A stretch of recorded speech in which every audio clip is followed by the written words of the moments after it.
Hello, my dear friend, and welcome to the Spiritually Engineered Podcast, where we take a deep dive into the human experience from a spiritual perspective. Come on in, and I invite you to stay.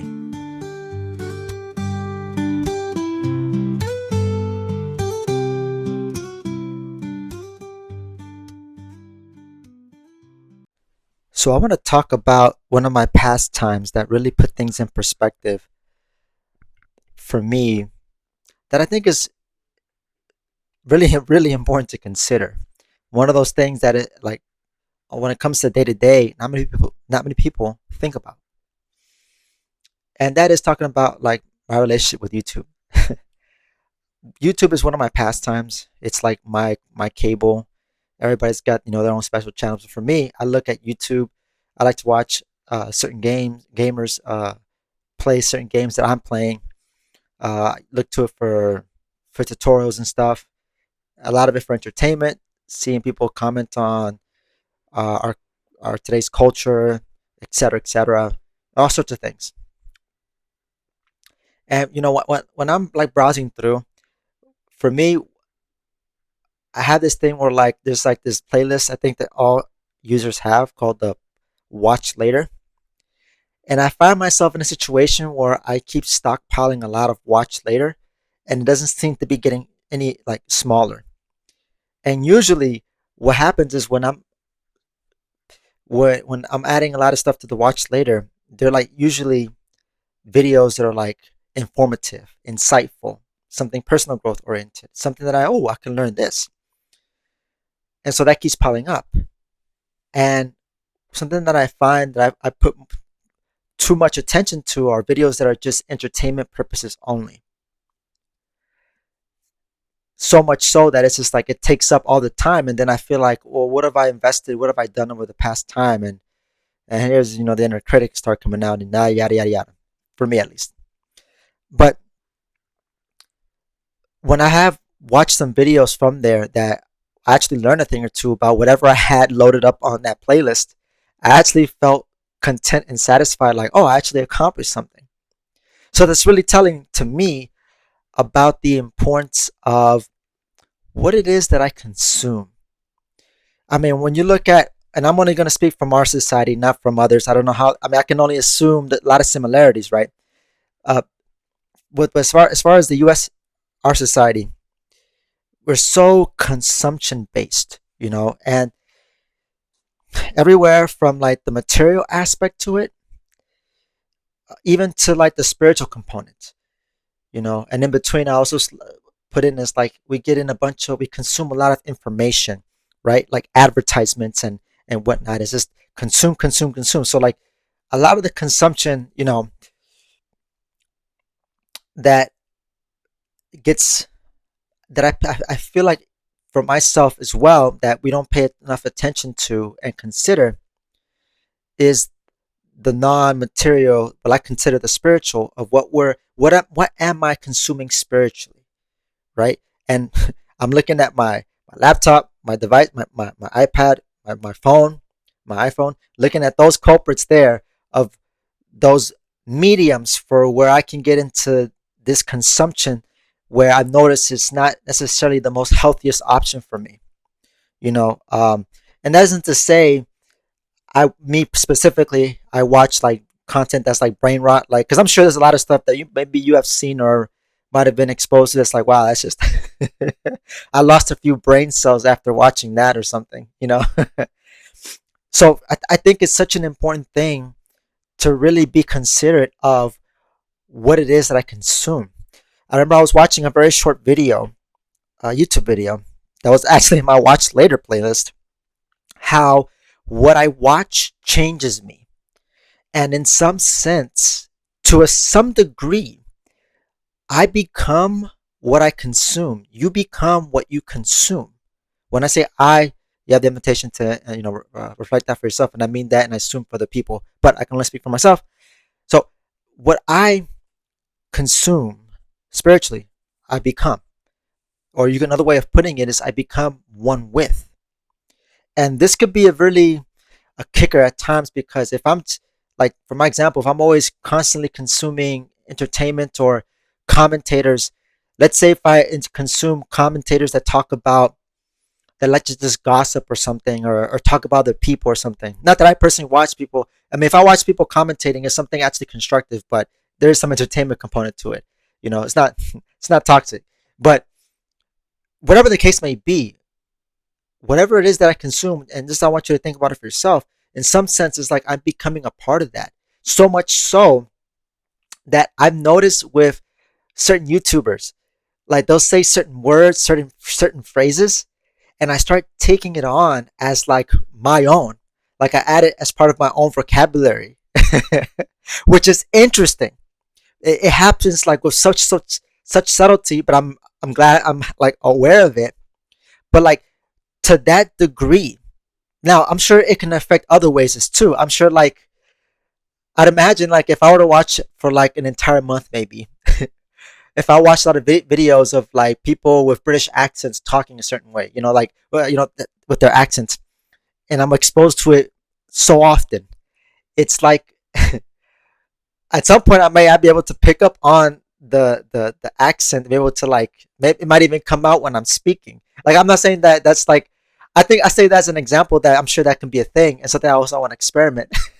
I thought about like I wonder if or if I'm like consuming like things in another language. Like I speak English, Spanish, and I studied and speak some French from high school and college. And I thought, well, if I consume a lot of things that are in French, even though I may not understand what the hell is being talked about, but I just consume it and I listen to it and just try to be intentional and conscious about it. You know, I wonder what that would do as far as how it could contribute to my speaking comprehension and abilities. Now, speaking in that regard, in that light, that's actually one of the ways that I've heard teachers say is that just listen, consume media of the language that it is that I want to learn and just become more fluent in. But anyway, don't want to get too much into that. This isn't about the the polyglot 101 type of thing. This is more about just again the spiritual.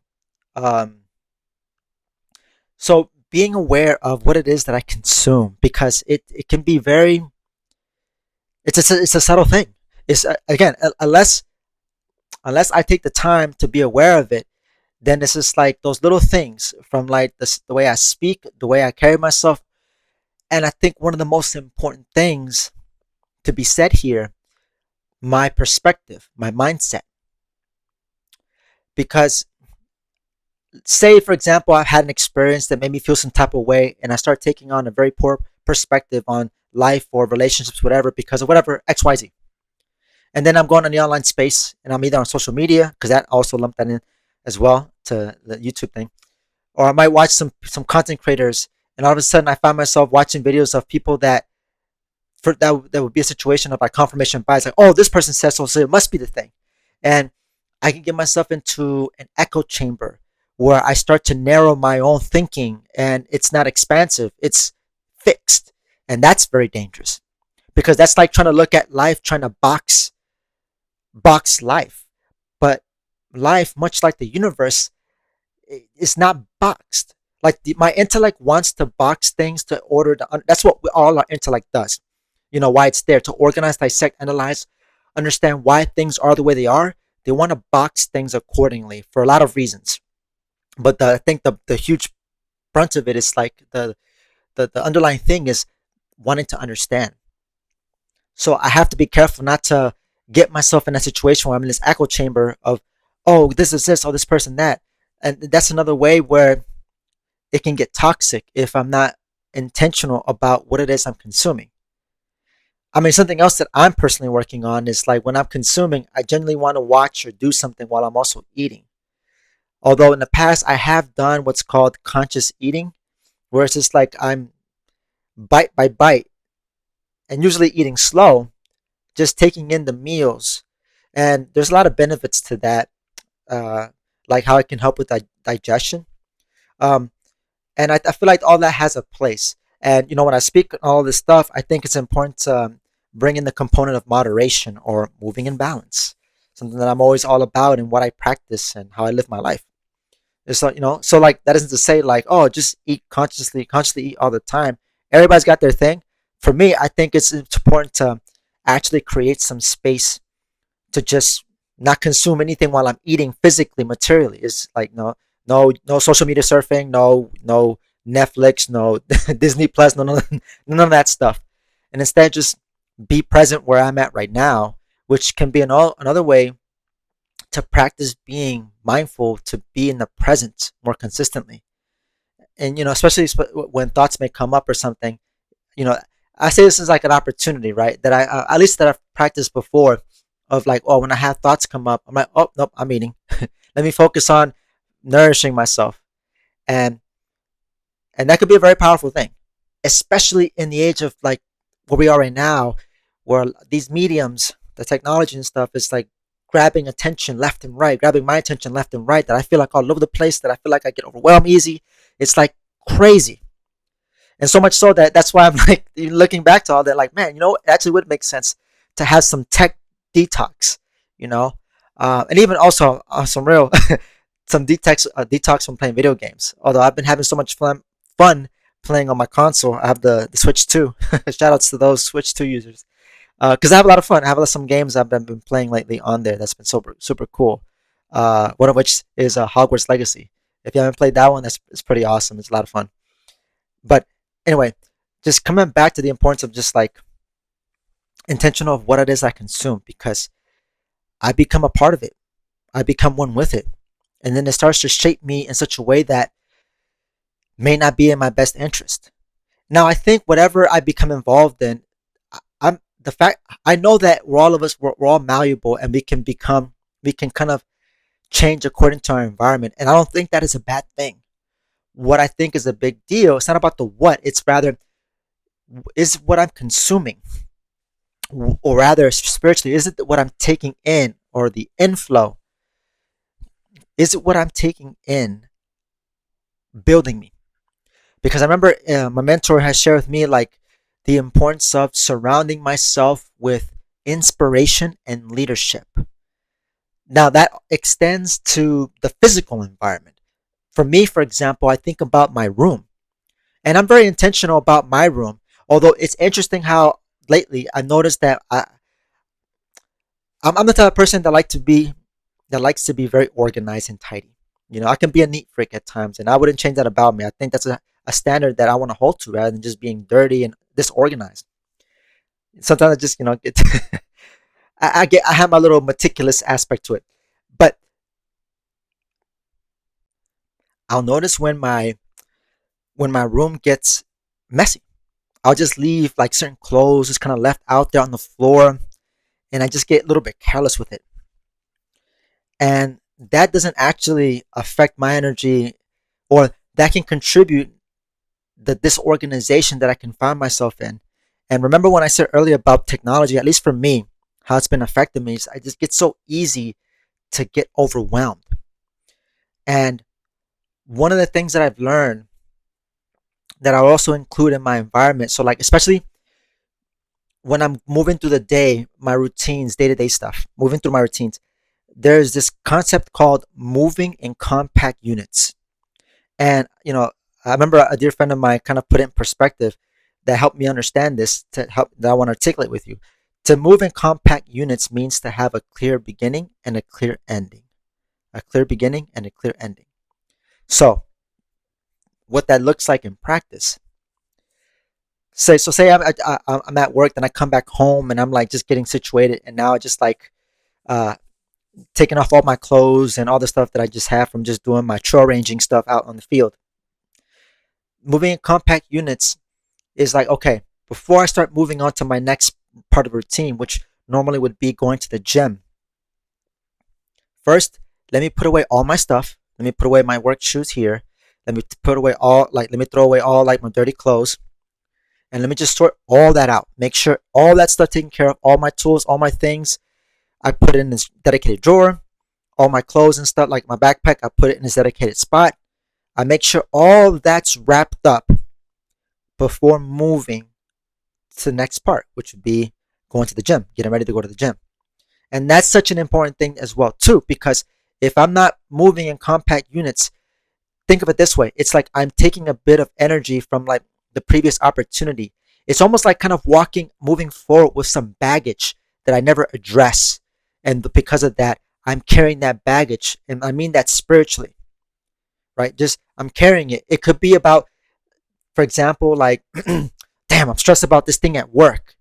And if I'm not careful moving compact units, my worries at work, which needs to stay at work, outside of work, But if I don't move in compact units, I get home doing my own personal routines and still be thinking about work that affects my present moment. Did you see that example of just that baggage? If I'm not moving, if I'm not like, in some sense, in this example, it's important that I set a boundary. Like, okay, I know I have concern about this project or this thing at work I got to do, etc., etc. But once I leave those doorsteps, literally or figuratively, of where I work, I'm not gonna worry about it. I'll worry about it tomorrow. It's like, in some sense, it's like kind of compartmentalized in some degree, but again, I would say more so boundaries. Like, okay, this is all within work. I'll take care of it tomorrow, and I'll get back to it, and accordingly, rather than just letting things leak and trickle into other parts of my life. Because that right there is not good. Like, even like when I meeting people, right? Like, imagine you meeting someone and you got your own stuff going on. To me, I wouldn't want, like, I need to be careful. I don't, if I'm carrying baggage around, I don't want to start airing out my dirty laundry or whatever, the baggage to other people that perhaps friends I'm connecting with, or if I'm meeting new people. Do you see what I mean? At least with these examples, yeah, I'm hoping you're understanding the importance of moving in compact units, a clear beginning and a clear end. That's all with that underlying tone of the energy of boundaries, and I would also add respect. So there's that tangent. So, and I'm sure you know that when it comes to consumptions of all the material things, I'm not speaking too much on that because that's also another big component as well too that has affected me. That I think that can trickle. It's like me not being attentive, or being more intentional about what I consume spiritually with this medias and all this stuff. I mean, it definitely does affect myself, materially, like just these cravings that I can get. Like for me, what can get me at times is like sweet cravings, eating something sugary. Although if I eat something sugar, I try to get something that's the least sugary thing out there that can satisfy, like animal crackers, rather than going for a bar of Snickers or something that's just like dense with calories and not so much, no, very little nutrients, and but dense with also a lot of sugars.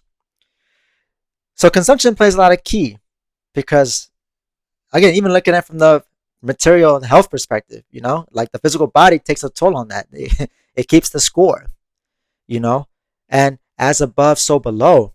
So that's why, looking at it from the material, also from the spiritual, it can happen dynamically, and one can actually affect, or both can affect one another, each other. But usually, in my experience, it's like the spiritual leaks, whatever patterns going on spiritually, it'll manifest itself physically. At least in my experience. Um, so think about it for yourself. What are some things perhaps that you find yourself, consuming? That were you looking back, I'm like, I probably could have consumed something better. You know, what are some things that are of inspiration, leadership, something that moves you, that to live your life, because I think that's also another important thing too. Because at least for me, when I'm watching things, there's this sort of sense of like comfiness that I think is a little bit dangerous. At least for me, how I work with it, because it's like I can get lost in watching so many series and use up a lot of my time, but I know there's some stuff I need to do within myself, and a lot of it which I've clarified within, and something that I know that I'm moving towards. Do you have that sense of direction within yourself? Now, that again, all this is saying, don't watch anything that's like entertaining. I'm not trying to say that.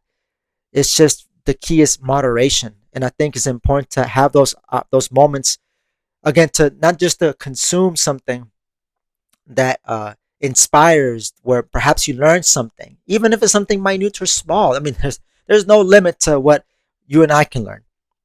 But then also include some time to just not consume. Period.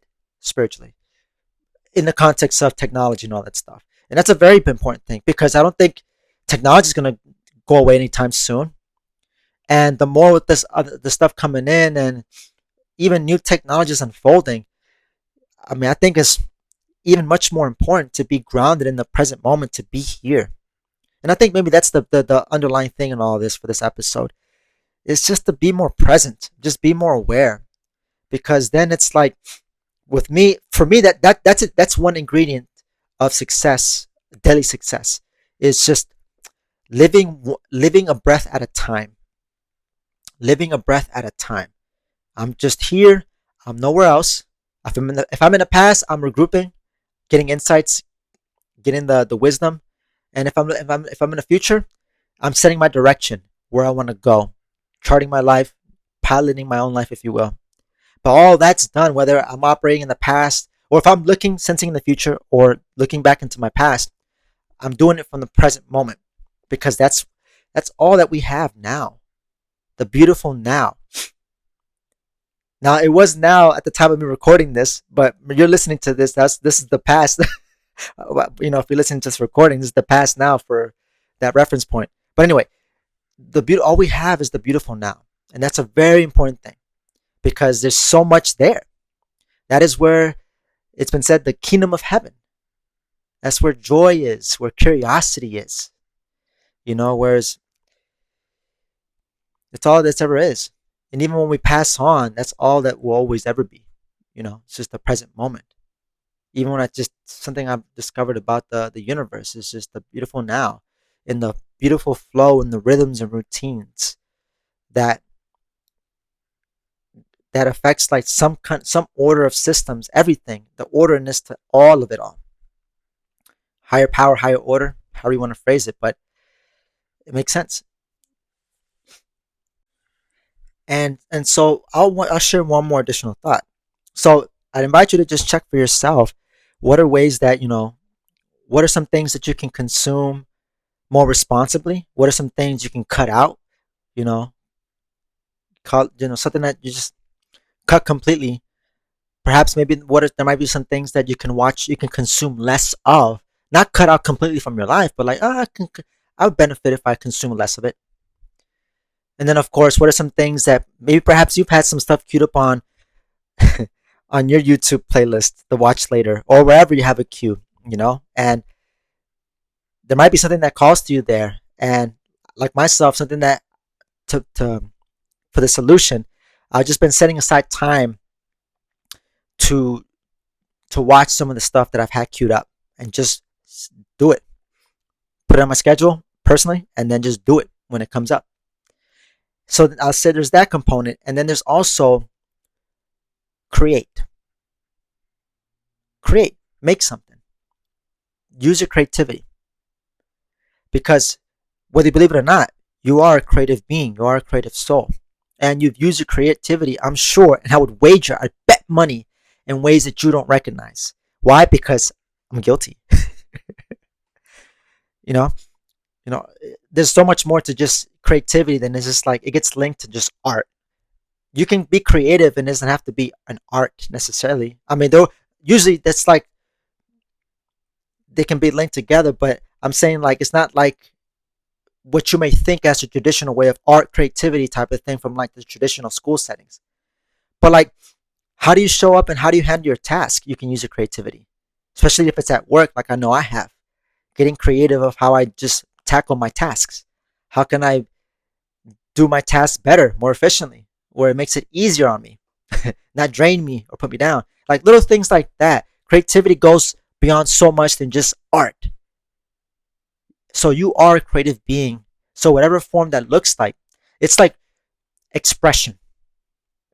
Expression. And it could be in the form of like dancing, movement.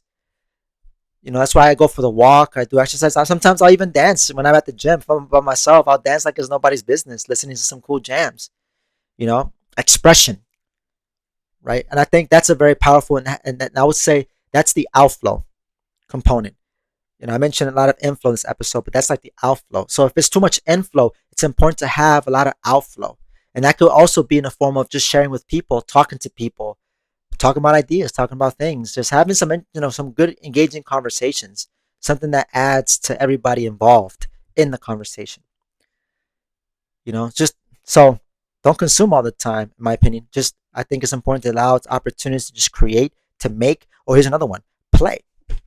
Get into some play. Get into something physical that's not limited or connect or that's like technology based, but something that's very physical. Again, art you could I would slump it into as well too, but I just want to make a distinction there because some people think, oh, I can't make art, so I'm not creative. That's the main reason why I've been I kind of was I wanted to share with you about, as far as like you are creative. It's just so many people, at least from in the past, I've had people that just limit themselves because of their concept of what does it mean to be creative when they tie it to just art.